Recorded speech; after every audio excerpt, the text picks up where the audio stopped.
यह कथा है वृषभ सेना की औषधि दान की।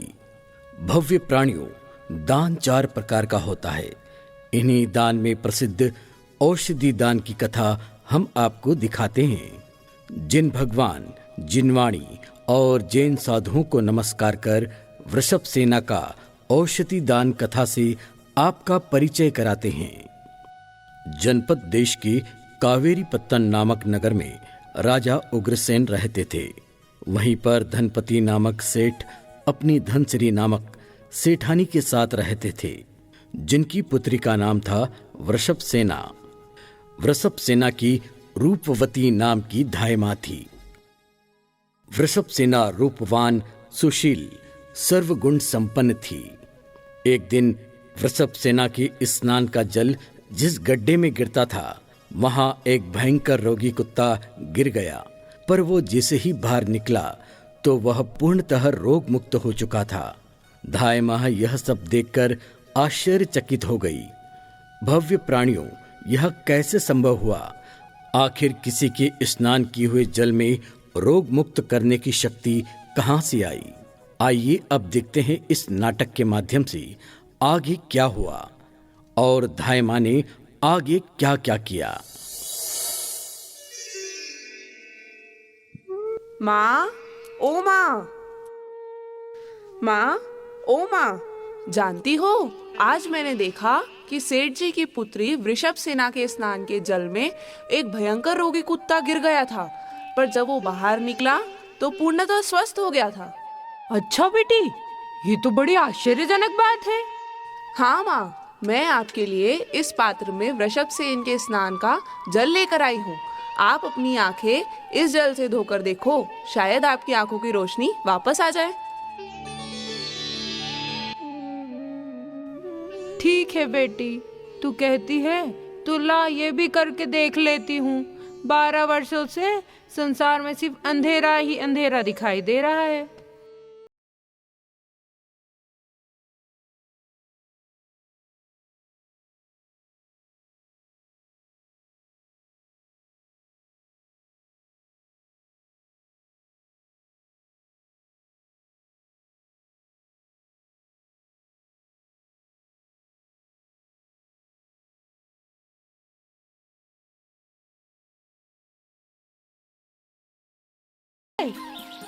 ये सब वृषभ सेना के पुण्य का प्रताप है।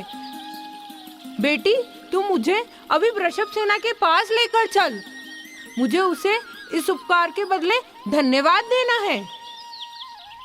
हाँ हाँ माँ, अभी चलो, मैं अभी आपको वृषभ सेना के पास लेकर चलती हूँ। धीरे धीरे यह घटना पूरे नगर में चर्चा का विषय बन गई। लोग उत्सुक होकर यह जानने का प्रयत्न करने लगे कि आखिर यह कैसे संभव है। लोग अपनी बीमारी पर रोगों से मुक्ति पाने के लिए स्नान का जल उपयोग करने लगे। आइए अब चलते हैं महाराजा उग्रसेन के शयन कक्ष में।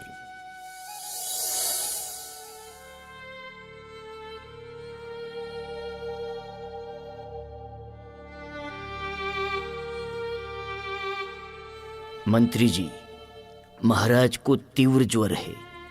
पता नहीं क्यों औषधि भी अपना कार्य नहीं कर पा रही है। मुझे लगता है महाराज को औषधि के साथ प्रार्थना व किसी चमत्कार की आवश्यकता है।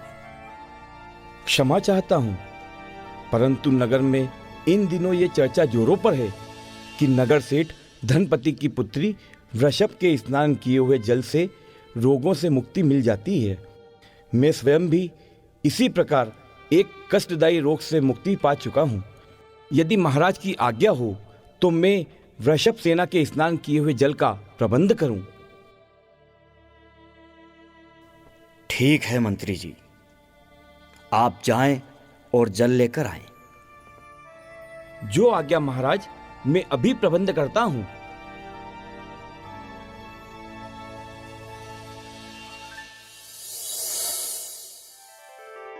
महाराज की जय हो, महाराज की जय हो। महाराज का शासन अमर रहे। महाराज, आप बिल्कुल चिंतित ना हो। इस जल के प्रभाव से आपका ज्वर शीघ्र ही चला जाएगा। निश्चिंत रहे महाराज।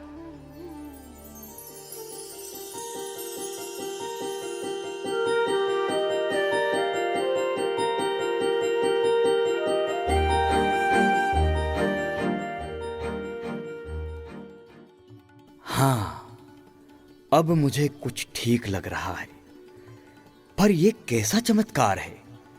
रूपवती, आखिर इस जल में इतनी शक्ति कैसे? यह तो मैं नहीं जानती महाराज। मैं तो बस इतना ही जानती हूँ कि ये वृषभ सेना के स्नान का ही जल है।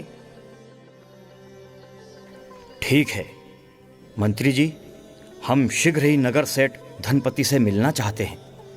उन्हें ससम्मान राजमहल में पधारने को कहा जाए। जो आज्ञा महाराज।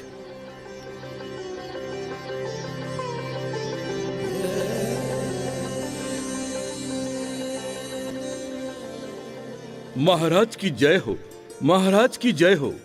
महाराज क्या आदेश है? आपने मुझे याद किया। आपका क्या आदेश है? कहिए। सेठ जी, हमने आपकी पुत्री वृषभ सेना के गुणों की बहुत ही चर्चा सुनी है। हम अत्यंत प्रभावित हैं और आपकी पुत्री से विवाह करना चाहते हैं। उत्तम महाराज, उत्तम। यह तो मेरे लिए बड़े ही सौभाग्य की बात है। परंतु महाराज, मेरी कुछ शर्तें हैं। शर्तें? धनपति, कैसी शर्तें? बताता हूं महाराज।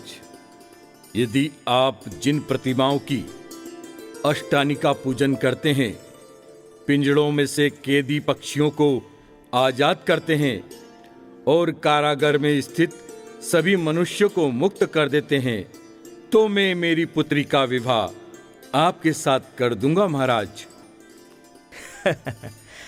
ठीक है धनपति जी, हमें आपकी सारी शर्तें स्वीकार है। इस प्रकार राजा उग्रसेन ने वृषभ सेना से विवाह कर उसे अपनी पटरानी बनाया और सेठ धनपति को दिए वचनानुसार जिन प्रतिमाओं की अष्टानिका पूजा भी करने लगे। कारागार से सभी कैदियों को मुक्त कर दिया और पिंजरों में कैद समस्त पक्षियों को मुक्त आकाश में छोड़ दिया। राजा उग्रसेन अपने राज्य का विस्तार करते रहे। एक अन्य देश के राजा मेघ पिंगल ने भी उग्रसेन की अधीनता स्वीकार कर ली। वह बहुत सारे उपहारों के साथ राजा उग्रसेन के महल में आए। इस प्रकार कुशलता पूर्वक अपना राज्य संचालित करते रहे। परंतु कुछ समय पश्चात वृषभ सेना के पूर्व जन्म के पाप कर्म से एक दुखद घटना घटी।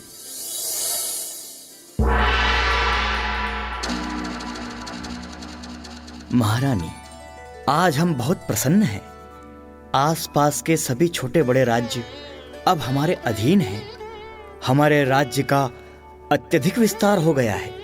सच है महाराज, चारों ओर आपके ही नाम की कीर्ति फैली हुई है। परंतु आज एक बहुत खुशी का दिवस भी है। अच्छा, ऐसी क्या विशेष बात है आज? आज भगवान महावीर का जन्म कल्याणक दिवस है महाराज। अरे, यह तो बहुत ही खुशी की बात है। आज आपने बहुत ही अच्छे समाचार सुनाए महारानी। आज तो पूरी नगरी में महोत्सव होना चाहिए। मंत्री जी, पूरी नगरी को दुल्हन की तरह सजा दिया जाए। आज हमारे भगवान महावीर स्वामी का जन्म कल्याणक महोत्सव है, तो फिर हम कैसे पीछे रहें? उत्सव मनाओ, उत्सव!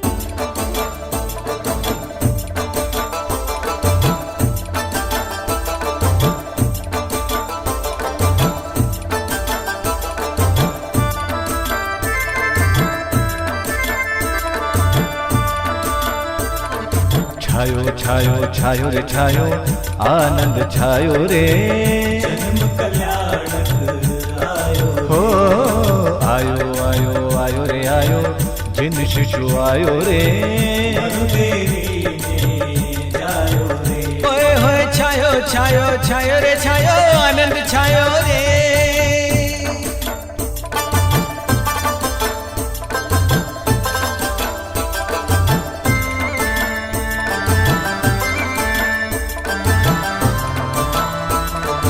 देव देवियां नृत्य रचाए, हर्षित सुर बलाए। देव देवियां नृत्य रचाए, हर्षित सुर बलाए। जिनवर की भक्ति के रंग में हम सभी रंग जाए।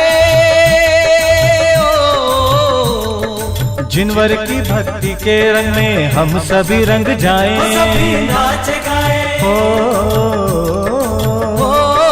झूम झूम कर नाच नाच कर हर्षोत्सव मनाएं, झूम झूम कर नाच नाच कर हर्षोत्सव मनाएं। छायो छायो छायो रे छायो, आनंद छायो रे, जन्म कल्याणक आयो रे।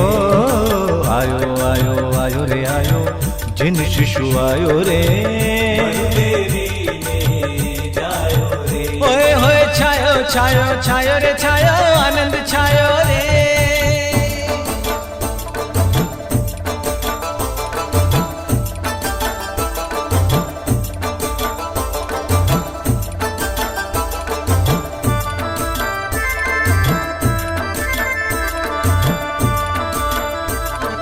चंदन केशर घोल सखियां, वंदन वार सजाए।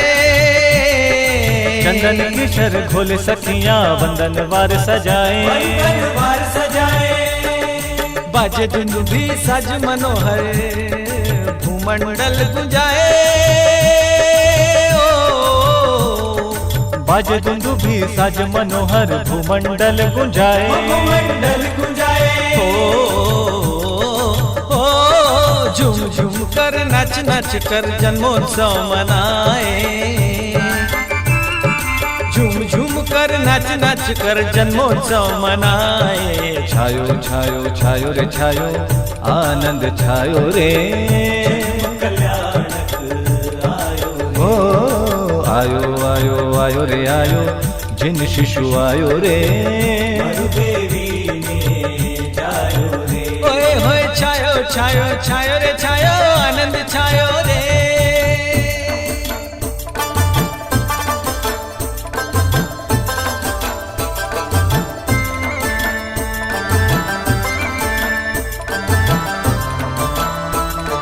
अद्भुत ललना माने जायो, तीन ज्ञान का धारी। अद्भुत ललना माने जायो, तीन ज्ञान का धारी, तीन ज्ञान का धारी। अंतर के आनंद में झूले, त्रिजग मंगलकारी। अंतर के आनंद में झूले, त्रिजग मंगलकारी। झूम झूम कर नाच नाच कर धर्मोत्सव मनाए, झूम झूम कर नाच नाच कर धर्मोत्सव मनाए। छायो छायो छायो रे छायो, आनंद छायो रे,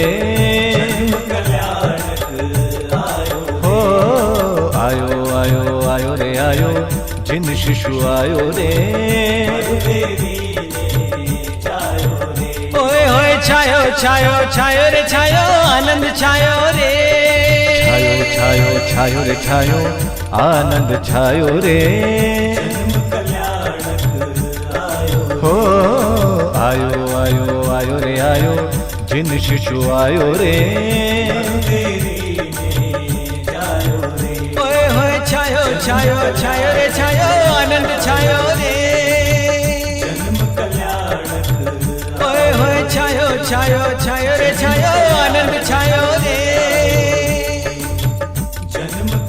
ओए होए छायो छायो छायो रे छायो, आनंद छायो रे।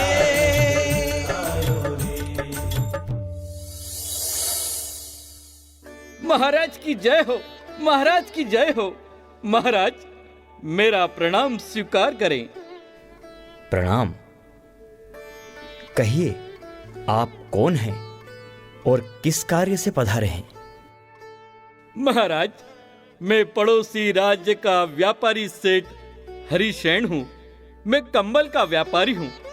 मैं आपकी सेवा में 2 अति उत्तम कंबल लेकर आया हूँ।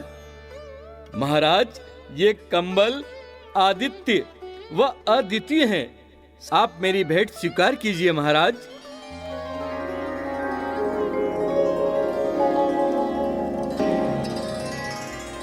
वाह, अति सुंदर। हम अत्यंत प्रसन्न हुए। हमें आपकी भेंट बहुत पसंद आई।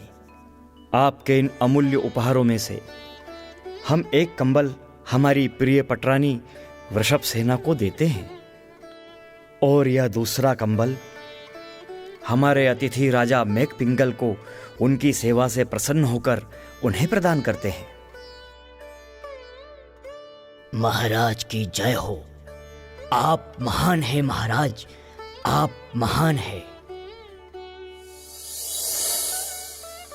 इस प्रकार मेघ पिंगल राजा से भेंट में कंबल पाकर बहुत प्रसन्न हुआ।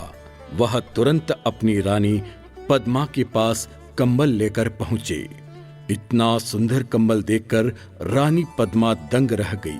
वे तुरंत कंबल लेकर महारानी वृषभ सेना के पास धन्यवाद देने और मिलने गई।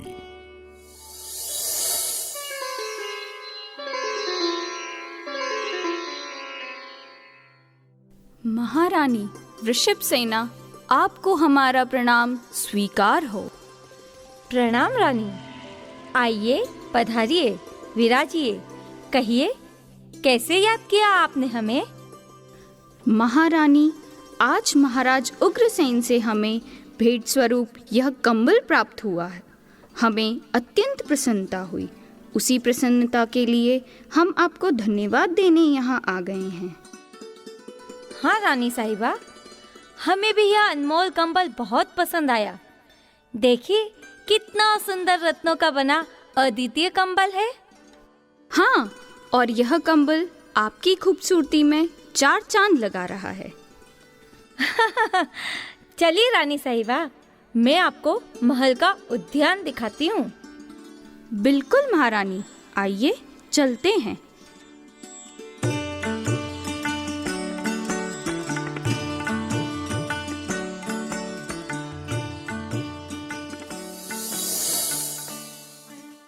गलती से दोनों कंबल आपस में बदल जाते हैं। कुछ दिनों के बाद भूलवश बदले हुए कंबल को पहनकर राजा मेघ पिंगल राज दरबार में चला गया। मेघ पिंगल पर राजा उग्रसेन की दृष्टि पड़ते ही उग्रसेन वृषभ सेना की कंबल को पहचान गया और क्रोध से उग्र हो गया।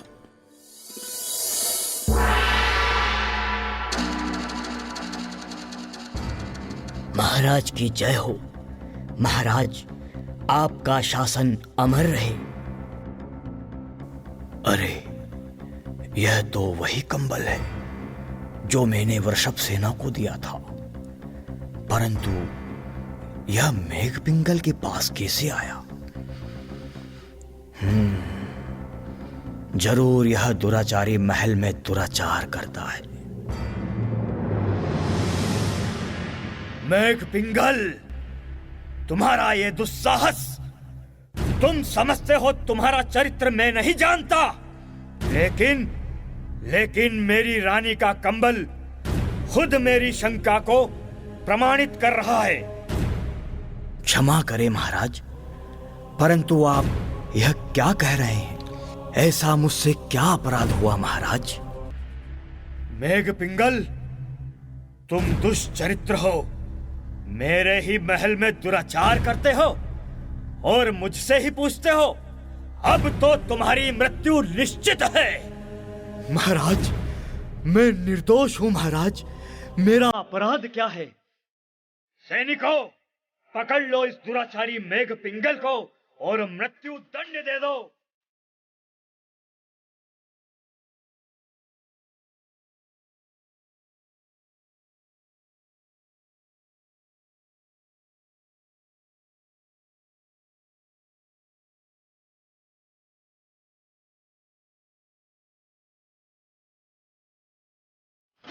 महाराज, क्षमा करें महाराज, क्षमा करें। वो हमारे हाथ नहीं आया, परंतु कुछ सैनिक गए हैं उसे पकड़ने के लिए। महाराज, हमें क्षमा करें महाराज, हमें क्षमा करें महाराज। रानी वृषभ सेना भी दोषी है। सैनिकों, जाओ और उन्हें जाकर अभी समुद्र में फेंक दो। जो आज्ञा महाराज, जो आज्ञा। इस प्रकार राजा उग्रसेन ने अपनी रानी वृषभ सेना की बात सुने बिना ही उसे समुद्र में फेंकने का आदेश दे दिया। कर्मों का खेल बड़ा विचित्र है। पुण्य और पाप कर्म के खेल में मनुष्य जीवन के रंगमंच पर सुख दुख के जीवन को जीता है। जब वृषभ सेना ने राजा के आदेश को सुना तो वह तनिक भी विचलित नहीं हुई और मन ही मन चिंतन करने लगी।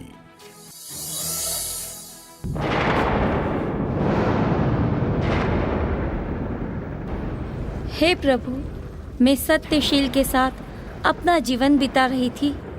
मेरा अंतर्मन शुद्ध विचारों से ओतप्रोत है।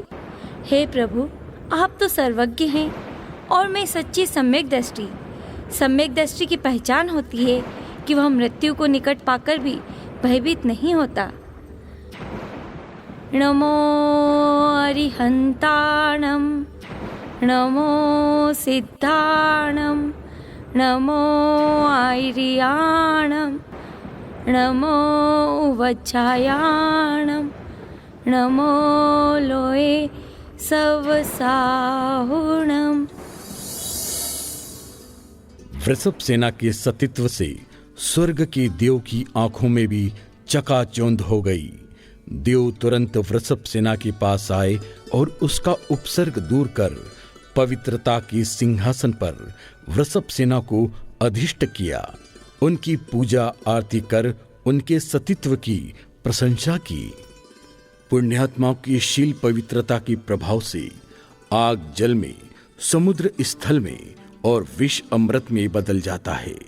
इसीलिए बुद्धिमानों के लिए उचित है कि वे अपनी चंचल मन को वश में कर भटकने ना दें, वह मन को शील की रक्षा में लगाएं।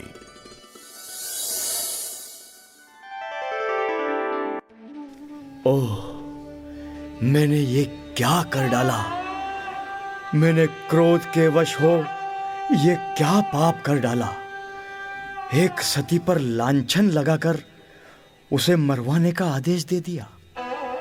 वृषभ सेना, रानी वृषभ सेना, मुझे क्षमा करो, मुझे क्षमा कर दो रानी, मुझे क्षमा करो और अपने महल में पुनः लौट आओ। मुझे क्षमा करो, मुझे क्षमा करो। नहीं महाराज, आप दुखी मत होइए।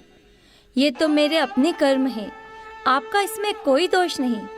परंतु मैंने संकल्प किया था कि यदि प्राण रहे तो संयम का पथ अपनाकर आत्म कल्याण करूंगी। किंतु आपके सम्मान की रक्षा हेतु मुझे आपका आग्रह स्वीकार है। मैं कुछ समय के लिए राजमहल अवश्य आऊंगी। इस प्रकार वृषभ सेना उग्रसेन राजा के साथ राजमहल की ओर चल दी। सच ही है, जो भगवान की शरण लेता है उसे संसार के दुखों व वित्तियों से डरने की कोई आवश्यकता नहीं। उसकी रक्षा करने तो स्वर्ग से देवताओं को भी पृथ्वीलोक पर आना पड़ता है। आइए देखते हैं कि किन कारण से वृषभ सेना पर ये उपसर्ग आया व उसे कैसे सर्वौषधि रिद्धि प्राप्त हुई। रास्ते में चलते चलते उन्हें महातपस्वी अवधि ज्ञानी गणधर नाम के मुनिराज के दर्शन हुए। अरे महाराज, यहाँ तो परम तपस्वी अवधि ज्ञानी गणधर मुनिराज विराजमान है।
नमोस्तु मुनिराज, नमोस्तु, नमोस्तु, नमोस्तु। नमोस्तु मुनिराज, नमोस्तु, नमोस्तु, नमोस्तु।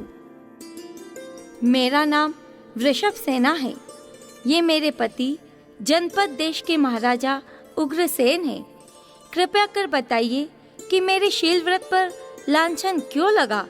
वह मेरे द्वारा स्नान किए जल से रोगियों का रोग कैसे दूर हो जाता है? सुनो पुत्री, पिछले जन्म में तू ब्राह्मण की पुत्री थी। तेरा नाम नागश्री था।